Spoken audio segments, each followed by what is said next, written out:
Well, hello! Welcome to an exciting episode of physics, and we're going to actually do some 2D motion here. So I just grabbed a random problem from the book. So let's take a peek at it. So we've got level surface, something like this. We've got the ball that's launched from the ground. We've got the launch angle and initial speed. So it lands on a hard surface and bounces. And then the second height, at least the bounce height, is going to be 75% of the original arc. So if we have a path that looks something like this, voila.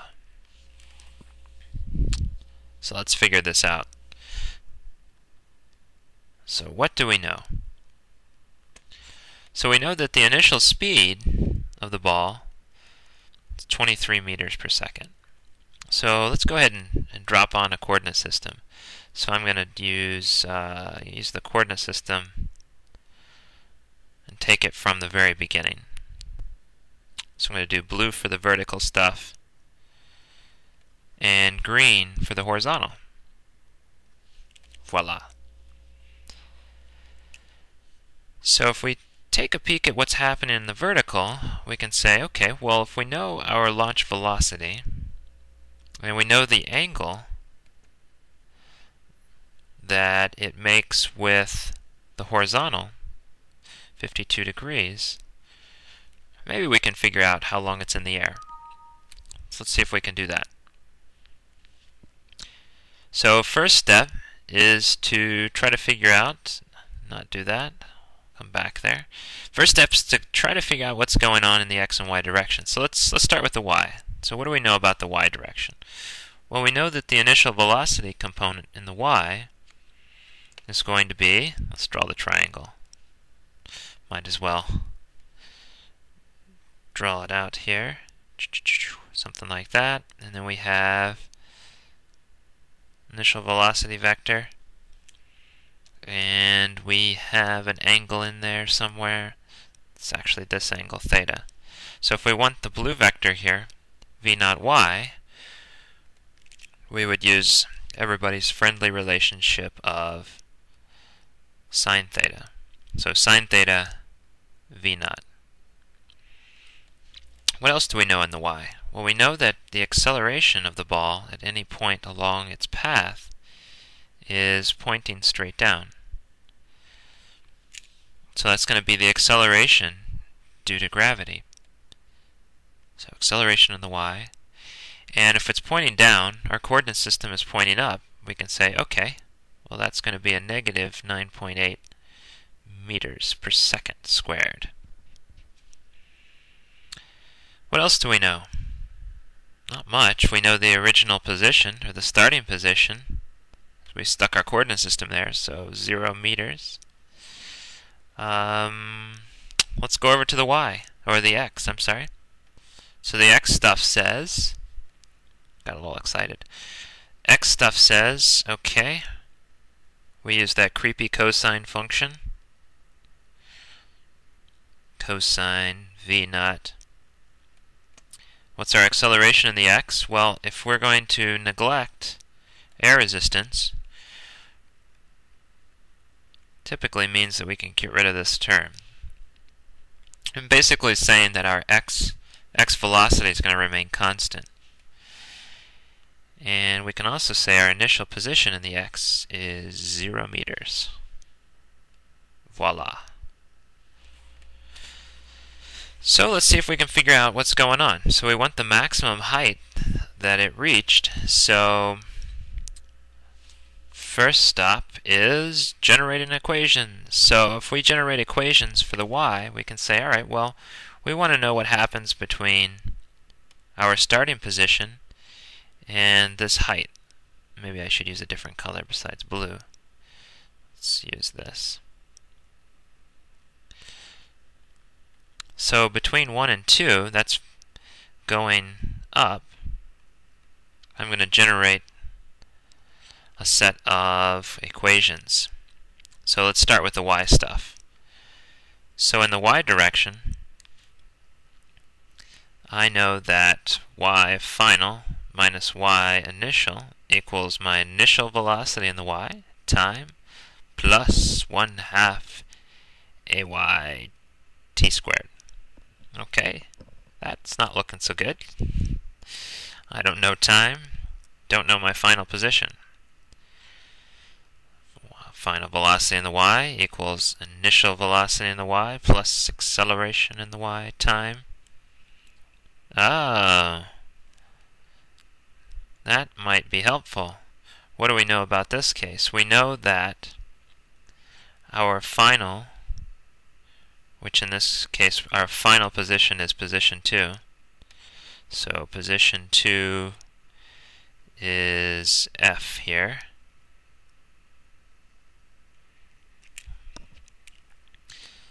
So maybe we should actually replace these little f's to be notationally correct with number 2's. And maybe this initial might be more beneficial to use 1's, since that's what we called it.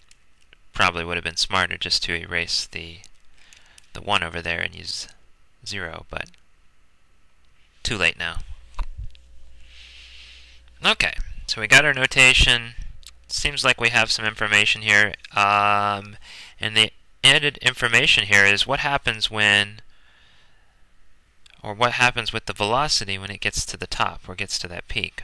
Well, we actually know that velocity is going to be 0 meters per second. Aha! So we did have some more information. So let's start cranking this out then. It seems like we have everything.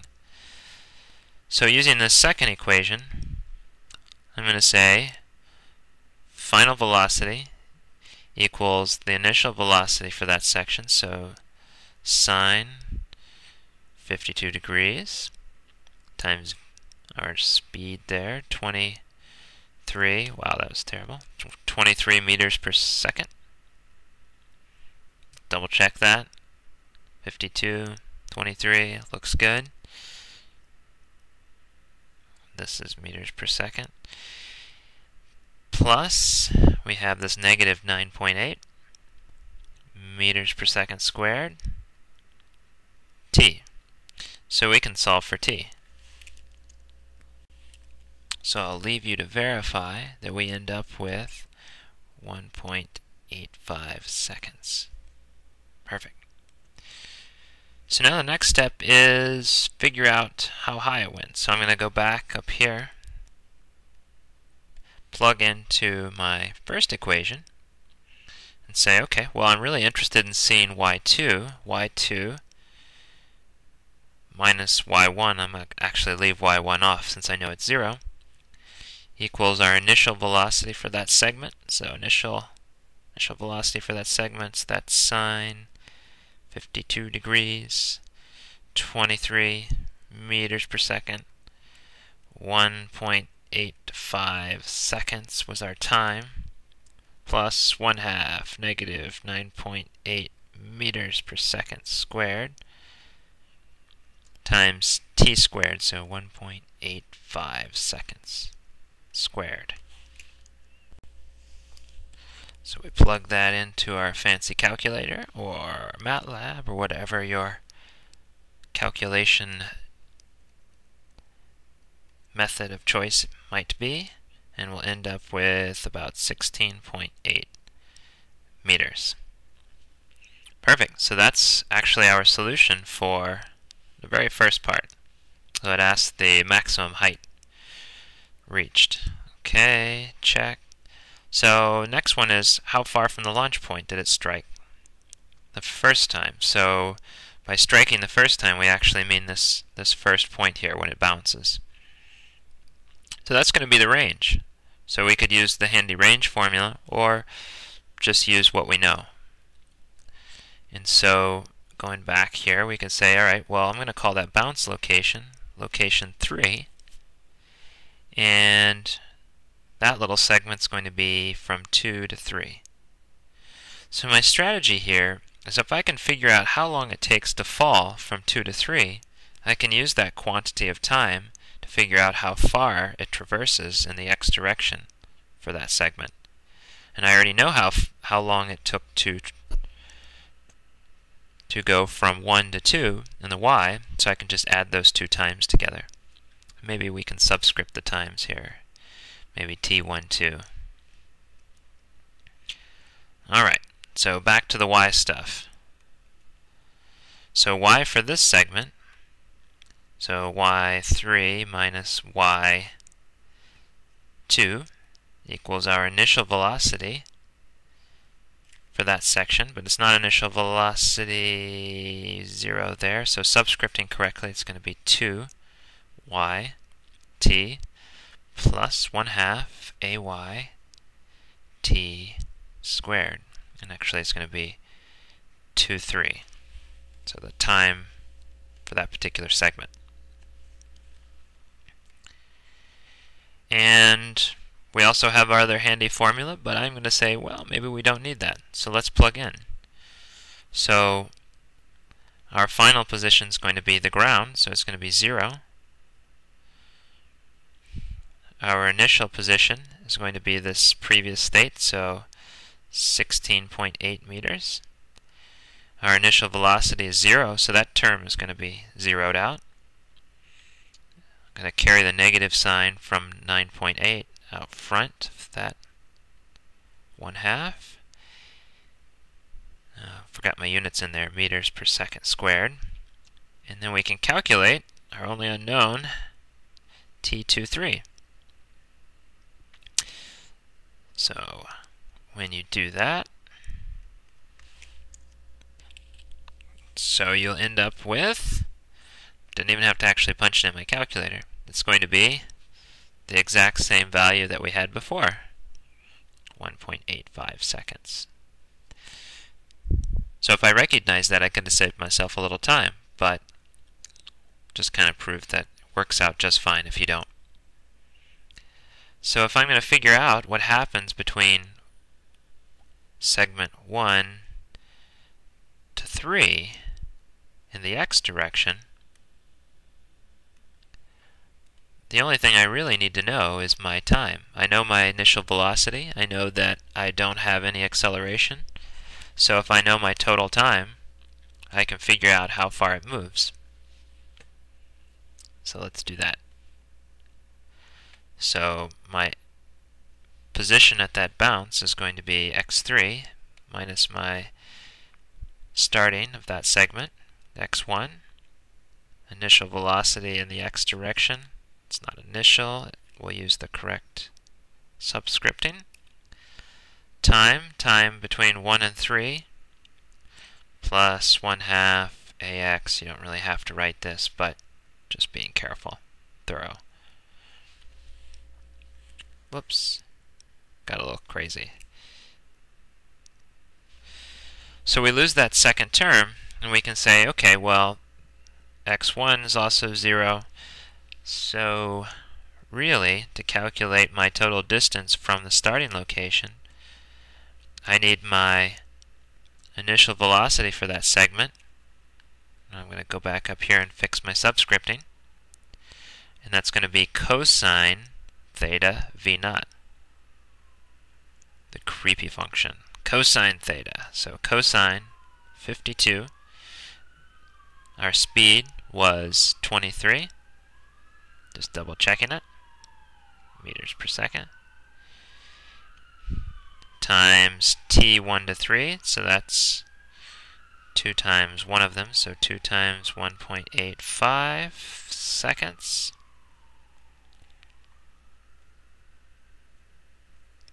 And that's going to get 52.4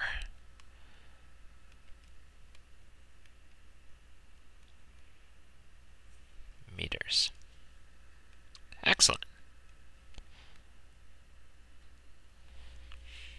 Okay, so our final task here is to figure out how far horizontally from the launch point did it strike the ground the second time. So this one's going to be a little different. So Let's see if we can figure out what's going on. So in the second portion, we know a few parameters here. We know actually the height that reached. So 4 is going to be the height. 5 is going to be when it touches the ground again. So my strategy here is if I can figure out how long it takes to vertically go from 3 to 4, I can then take that time, multiply it by 2, so that'll tell me the total time it takes to go up and then back down. That total time I can multiply by my velocity in the x direction. And that way I can figure out my total displacement in the x. Okay, so let's go ahead and do that. So what do we know about this position 4? It says that it reaches 75% of the height from the first segment. So if we say from 3 to 4, just trying to keep good notation, we know something about what happens in the y. So we know the height to 4 is 0.75 of, we go back up here, y2.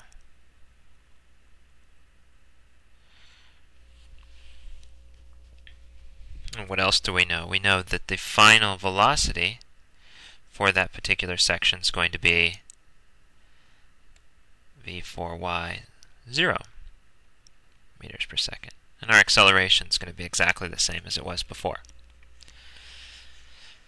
So using our handy-dandy equations, we can say y4 minus y3 equals our initial velocity in that segment, time plus 1/2 acceleration time squared. Okay, our final velocity in the y, that v4 location. Our initial velocity, v3 in the y, plus acceleration y, time.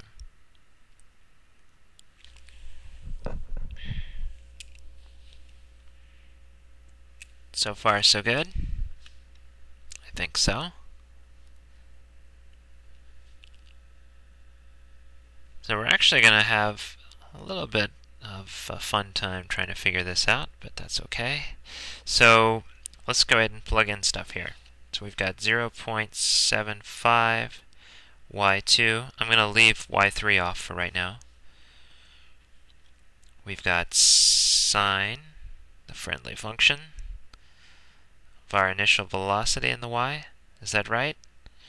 No. So we have to be a little careful here. Our initial velocity is an unknown. We don't actually know what's going on at the beginning of this particular segment. So we have to be a little careful in saying, well, we can't assume this is theta. So we don't know what the launch angle looks like. We don't even know what the launch velocity looks like. But we can figure it out. So that's actually an unknown. v3y.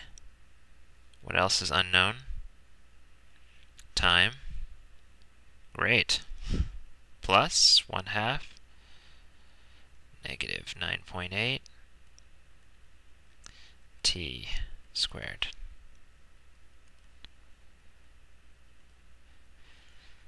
Okay, well, 2 unknowns, that's lovely. But what do we have down here? We have another equation. So our final velocity in the y, our initial velocity in the y, we don't know, minus 9.8 t34. So 2 equations, 2 unknowns. So from this, choosing your favorite method, you'll be able to solve and you'll end up with an initial velocity in the y of, so we can rearrange this. I'll solve for v3y from the second equation. That will be v3 equals 9.8 t34 I'm going to take that one and cram it into the first equation that we generated. So 0.75 y2. Be careful here. T34 times T34. Bring my minus sign out here. 9.8 divided by 2 T34 squared. So I'm going to rearrange stuff here pretty rapidly. So I'm going to take 0.75 divided by 9.8 equals T34 squared. And we have the terms there, so this would be 1 minus 1/2. We'll get 1/2. So our time, T34, oops, forgot y2, is going to be equal to 2 times 0.75, or 1.5, times y2 divided by 9.8, and the square root of that. So when you punch that into your calculator, you'll end up with about 1.6 seconds.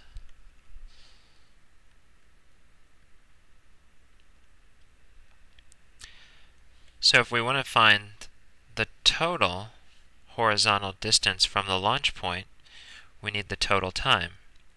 So we need the total time from 1 to 4. So I'm going to take 2 times T1, 2. So that first segment, I'm going to say that the total time it takes to go from 1 to 3 is going to be twice that between 1 and 2. And I'm going to do plus 2 times 2, 3 to 4. And when you punch in numbers, you'll end up with 6.9 seconds. I rounded off there, and I'm actually carrying these digits in my calculator so I don't end up with too much of a rounding error at the end. Okay, so if I plug in from 1 to 4, 1 to 4 in the x direction, I would say my x final, x4, minus x1, which is going to be 0, will be my initial velocity in the x. So that will be that cosine of 52. I changed my color schemes here. I don't want to do that. X. So it would be x4 minus x1 equals initial velocity in the x. So for this segment, the initial velocity is 1. Times my time from 1 to 4, plus my acceleration term, which is actually going to be 0. So I'm not even going to write that. So x4 then will be cosine 52 times my initial speed of 23 meters per second.